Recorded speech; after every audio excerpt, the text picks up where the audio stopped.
pagan membrarian, coffee, apothecary. So like a week ago, I posted this meme about theater curses and the Scottish play and how we don't say the name of it. It was a stupid joke. I just thought it was funny because it had to do with theater curses.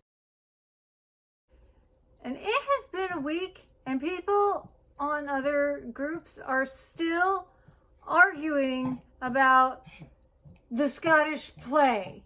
I don't understand.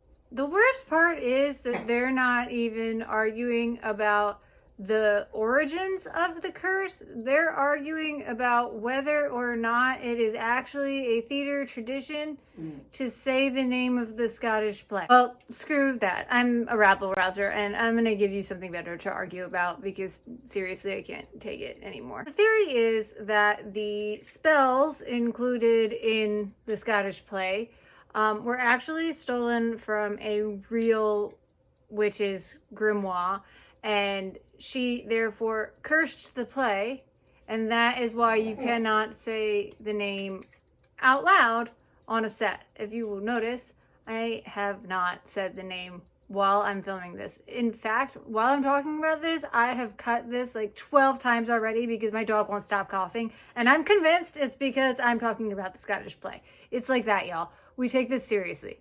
So why do people think that the parts of the witches spoke in this play were stolen? This is a fantastic question.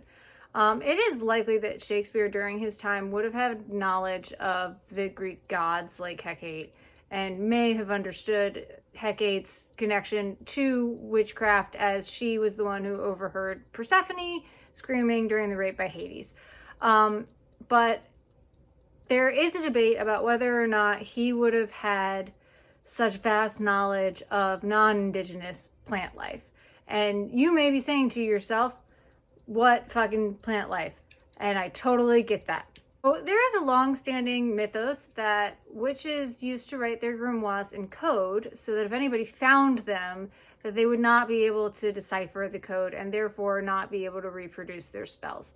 While this may or may not be true, because we can't test this theory, I can tell you that a lot of it is not really a code. It's just historical colloquialisms. Just like how we call this plant a forget-me-not, it used to be called hound's tongue. And it has an actual scientific name, Cynoglossum annobile. I don't know, it's really, my Latin's probably wrong there, but it's something like that. It's kind of proving my point. Going around calling plants by their genus and species in Latin is not really doable, so we have nicknames for them. Everything in this play that comes after boil, boil, toil, and trouble is the name of a plant.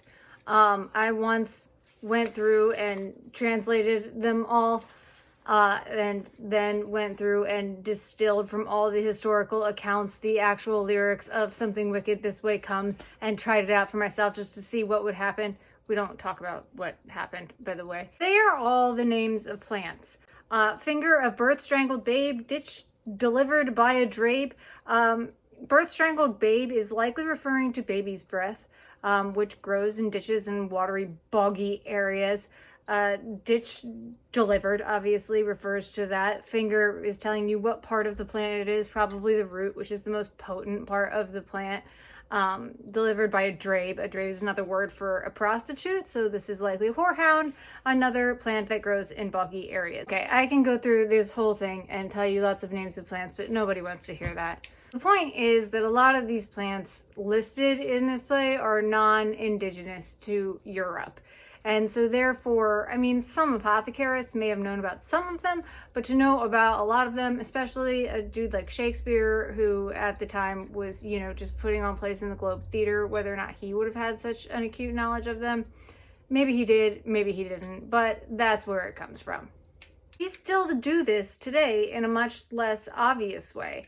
I mean, we're not calling mustard seed eye of newt anymore, but like, dandelion comes from the Latin for lion's tooth because, you know, of how the flower looks. Wolfsbane, also referred to as monk's hood, because, well, it could be used to kill wolves and bane means death or monk's hood because the flower looks like a monk's hood. Henbane literally means death. It has nothing to do with hens. Obviously, I keep an apothecary. This means that I also keep an apothecary garden where I grow these plants. And I'm a member of a lot of gardening groups, and they have very, very specific rules about what names you can and cannot use for plants because some of them are super racist. Plant names being racist, I know it's probably not something you think about a lot, but it's true. Would Shakespeare have known about all of these plants? Maybe. It's possible. But that is where the superstition comes from. Bottom line here is don't steal from witches. Just don't do it. We have intuition. Don't lie to us either. We see shit. Who knows? We may be upset by it. And that may continue on for a really long time so that some poor lady standing in her library can no longer say the name of the Scottish play. It's obnoxious. Don't do it. Avoid it. Just be nice to the witches. Don't steal their grimoires.